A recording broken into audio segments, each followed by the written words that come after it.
Assalamualaikum warahmatullahi wabarakatuh. Saya Syahabudin. Terima kasih banyak kerana anda berada di channel YouTube saya, dan terima kasih banyak jika anda telah tekan butang subscribe. Kalau belum tekan butang belakangan, tekan butang itu sekarang. Jika ada video yang bermanfaat, insya-Allah akan ada di feed YouTube anda.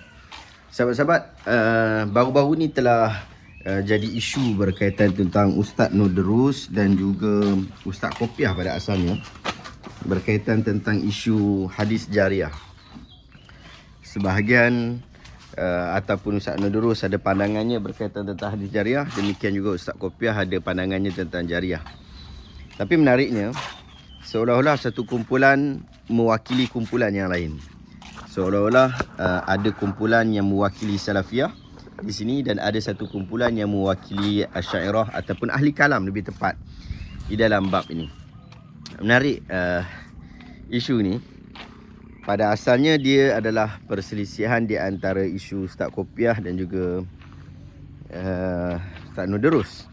Tapi kemudian dibawa-bawa Ustaz Salman Ali. Saya tak tahu sebab apa. Adakah ada trigger isu, adakah ini satu isu yang melibatkan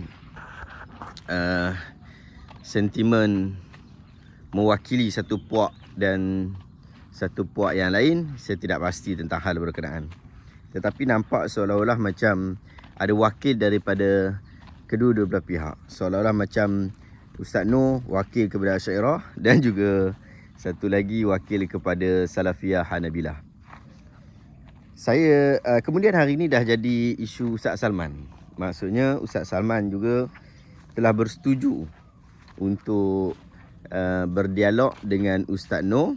Demikian juga Ustaz Nur juga telah bersetuju untuk berdialog dengan Ustaz Salman Ali.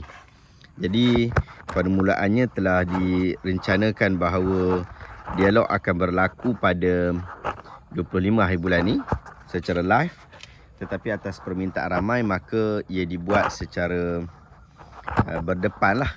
Cuma tarikh kita kena set semula lah. Walaupun pada peringkat awal tu tarikh tu dah dapat. Tapi kemudian kena set semula sebab kita nak tunggu daripada Mufti Perlis balik dulu, baru kita akan confirmkan lah. Disebabkan kemungkinan besar dia nak buat dekat Perlis jugalah. Tak apalah, baguslah yang tu. No issue. Dan saya sentiasa sebut bahawa saya sukakan dialog-dialog yang bersifat akademik. Jadi apa saja dialog yang bersifat akademik, kita pasti akan sokong. Demikian juga dialog yang akan berlaku di antara Ustaz Salman dan juga Ustaz Nur Derus. Cuma ada benda yang kadang-kadang kita kena fikir daripada sudut serangan daripada kedua-dua belah pihak. Saya selalu sebut, pandangan saya dalam bab ni, saya selalu sebut ada beberapa titik hitam yang tidak akan sampai ke tahap pertemuan di antara mana-mana belah pihak. Dan titik hitam ini sangat berbahaya jika kita angkat untuk kita jadikan ia adalah perbahasan. Kerana di dalam usaha untuk takrib baina fariqaini adalah penting untuk kita mencari banyaknya persamaan, bukan kita mencari banyaknya perselisihan. Ataupun perselisihan yang ada sebaiknya tidak digembar-gemburkan ataupun sebaiknya tidak diangkat secara berlebih-lebihan. Tetapi yang berlaku pada hari ini ialah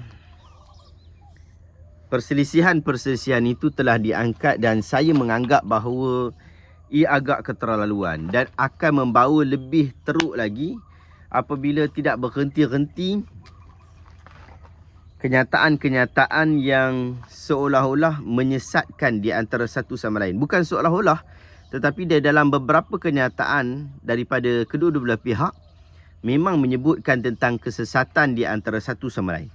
Dan ini tidak harmoni. Ini tidak sihat.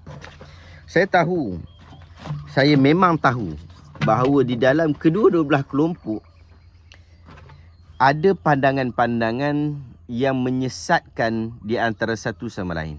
Ada kelompok daripada Salafiyah Madkhaliyah, ada kelompok daripada Al-Asy'ariyah Ahbash ataupun Al-Asy'ariyah di sini, macam-macam jenis lah.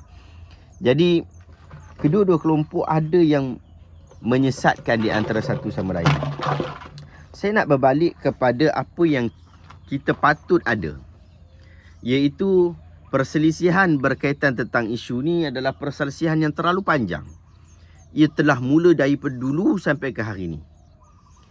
Tetapi tak bolehkah kita hentikan perselisihan ini? Cara macam mana kita nak hentikan? Bukan maksud berhenti ni macam orang UMNO jadi PAS, orang PAS jadi UMNO, bukan. Tetapi perselisihan ni kita anggap ia adalah satu perselisihan yang kita boleh bincangkan di medan akademik. Kita bincang dalam medan akademik. Dan tidak patut ia menjadi satu wadah untuk nak menyesatkan ataupun nak mengeluarkan orang daripada agama. Apatah lagi yang saya nampak, sindir menyindir ini bukan sekadar sindir menyindir yang biasa-biasa, tetapi ia dah sampai ke tahap sindir menyindir yang agak keterlaluan daripada pihak Al-Asy'ariyah, bermain-main dengan perkataan yang orang tidak sebut. Demikian juga daripada pihak Salafiyah bermain-main dengan perkataan orang yang tak sebut. Tapi saya pasti ia bukan mewakili Salafiyah ataupun Al-Asy'ariyah, tetapi ia berkaitan tentang individu-individu yang merasa diri mereka mewakili kelompok-kelompok berkenaan. Sepatutnya individu-individu ini, bila merasa bahawa mereka mewakili satu kelompok, mereka perlu lebih menjaga kata-kata yang mereka keluarkan. Ia berbeza dengan orang yang dia merasa diri bahawa dia tidak mewakili mana-mana kelompok ataupun kumpulan. Jadi bila kita rasa kita ada mewakili Asy'ariyah, kalau kita sebut perkataan yang tidak elok, pastinya orang-orang daripada kalangan Al-Asy'ariyah sendiri tidak bersetuju dengan kita. Demikian juga daripada kelompok Hanabilah, Salafiyah. Mereka juga perlu berhati-hati dengan apa yang mereka sebut. Jangan nukilkan apa yang orang tidak sebutkan. Nak settle, boleh settle benda ni. Bukan boleh settle lah, maksudnya benda ni boleh kita boleh sembang dengan lebih teratur dengan wujudnya dialog. Cuma dialog antara Ustaz Noor dan juga Ustaz Salman memang confirm nak buat. Tapi orang kita ni masih tidak bersepakat dengan dialog. Kalau kita dah kata ada dialog, cukuplah. Maksudnya tak payah sembang dah. Kita buat persediaan untuk pergi ke dialog. Ataupun kita sama-sama sepakat untuk sentiasa bercakap ataupun bersembang dengan maksud kita mempercepatkan dialog. Ataupun kalau nak bercakap juga, jom saya sendiri di Syihabuddin Ahmad Channel, saya nak ajak anda yang nak bercakap banyak ni, yang nak bertelagah banyak ni, jom masuk ke channel saya. Jom kita buat perbahasan akademik. Buat perbahasan akademik dengan maksud kita bawa daripada kedua-dua belah kumpulan yang mana yang nak berbahas ataupun tak nak berbahas pun nak bercakap. Nak bercakap tentang pandangan yang mereka tahu daripada sisi kumpulan masing-masing. Jom masuk kita sembang. Tak ada masalah. Tapi kalau awak tak nak masuk sembang, tak duduk di dalam komuniti akademik, awak nak sembang secara membabi buta macam tu, baik tak payah buat dialog. Baik tak payah buat debate, baik tak payah buat diskusi. Sebab diskusi, dialog dan sebagainya ini untuk kita mengenali ataupun kita memahami isu. Kalau dalam tempoh masa awak dah kata awak dah confirm nak buat dialog, tapi awak pun masih bercakap-cakap di antara satu sama lain dalam perkara yang sama, ia tidak sihat. Ia betul-betul tidak sihat. Jadi saya fikir cukuplah. Kalau kita kata nak sembang, kita sepakat untuk sembang. Kalau kita kata kita tak nak sembang bab ni, kita tunggu dialog, kita tunggu dialog. Dan itu adalah lebih baik. Daripada kita duduk sembang-sembang, lala sekali, saya duduk tengok makin teruk dan akhirnya duduk menyesatkan. Bahkan sebahagian telah mengeluarkan orang daripada agama. Nah, ini adalah perkara cukup tidak bagus. Ini perbahasan akademik lama. Pandangan saya sedang saja. Benda ni biar sebagai pandangan akademik sahaja. Ia tidak boleh dianggap sebagai usul yang menyebabkan seseorang itu keluar daripada agama. Ia mungkin dianggap sebagai usul di dalam manhaj tertentu, tetapi ia bukanlah usul utama di dalam mazhab akidah Ahlussunnah wal Jamaah. Wallahu ta'ala alam, sahabat. Kita bincang bab ni dengan tenang, Dan usaha kita bukan nak keluarkan orang daripada agama, tapi usaha kita adalah untuk mengukuhkan iman antara satu sama lain. Wallahu ta'ala alam. Sembang-sembang saya ni harap-harap ia bermanfaat. Moga-moga yang ada pandangan yang sama atau pandangan yang berbeza boleh komen dekat bawah. Assalamualaikum warahmatullahi wabarakatuh.